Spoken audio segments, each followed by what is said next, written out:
ನಮಸ್ಕಾರ ಸ್ನೇಹಿತರೆ, ಶ್ರೇಷ್ಠ ವರ್ಡ್ ಯೂಟ್ಯೂಬ್ ಚಾನೆಲ್ಗೆ ಸ್ವಾಗತ. ಇಂದಿನ ವಿಡಿಯೋದಲ್ಲಿ ನಾವು ರಾಶಿಯವರ ಲಕ್ಷಣಗಳನ್ನ ಒಂದು ಸಂಕ್ಷಿಪ್ತವಾಗಿ ತಿಳಿಸ್ಕೊಡ್ತಾ ಇದ್ದೇನೆ. ವೃಷಭ ರಾಶಿಯ ಅಧಿಪತಿ ಶುಕ್ರ ಗ್ರಹ ಆಗಿರುತ್ತೆ. ಈ ರಾಶಿಯಲ್ಲಿ ಚಂದ್ರ ಗ್ರಹ ಉಚ್ಚ ಸ್ಥಾನದಲ್ಲಿರ್ತಾನೆ. ಇದು ಪೃಥ್ವಿ ತತ್ವದ ರಾಶಿಯಾಗಿರುತ್ತೆ. ಸ್ಥಿರತೆ ಮತ್ತು ಶಕ್ತಿಯ ಸಂಕೇತ ಈ ವೃಷಭ ರಾಶಿಯಾಗಿರುವಂತದ್ದು.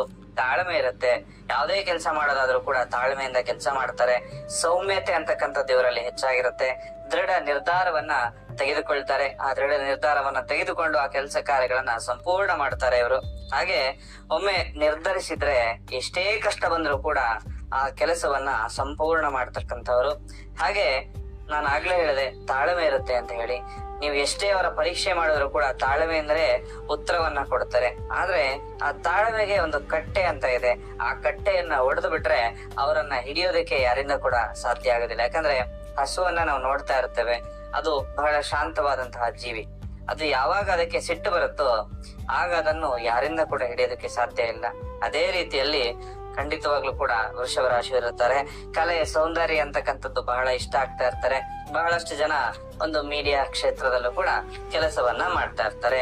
ಮಾರ್ಕೆಟಿಂಗ್ ಕೆಲಸ ಕೂಡ ಇವರಿಗೆ ತುಂಬಾ ಚೆನ್ನಾಗಿ ಆಗ್ಬರುತ್ತೆ.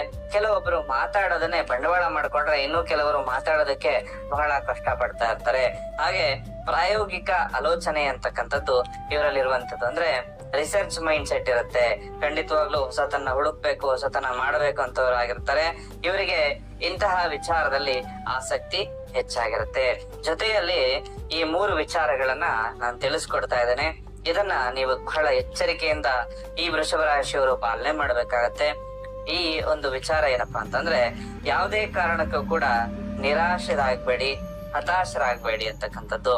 2025ರಲ್ಲಿ 4ರಲ್ಲಿ ಕೆಲಸಗಳು ಯಾವ್ದು ಕೂಡ ಸರಿಯಾಗಿ ಆಗ್ತಾ ಇಲ್ಲ, ನಾನು ಅನ್ಕೊಂಡಿದ್ ಮಟ್ಟಿಗೆ ಆಗ್ತಾ ಇಲ್ಲ ಅಂತ ಹೇಳಿ ಬಹಳಷ್ಟು ವ್ಯಥೆಯನ್ನ ಪಟ್ಟಿದ್ದೀರಿ, ನೋವನ್ನ ಪಟ್ಟಿದ್ದೀರಿ.